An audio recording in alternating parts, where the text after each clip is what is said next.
Пример упражнения, которое мы делаем на практике. Встаем на ширине плеч, устойчиво, чувствуем стопы на полу. Ладони ставим в такое положение, внизу живота, ладонями вверх. И делаем вдох на 4 счета.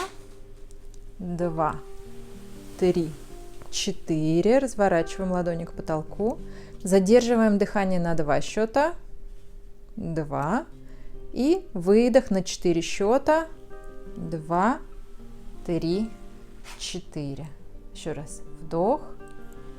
2, 3, 4. Задержка. 2. Выдох. 2, 3, 4. Задержка. 2. После каждого упражнения делаем паузу, прислушиваемся к ощущениям.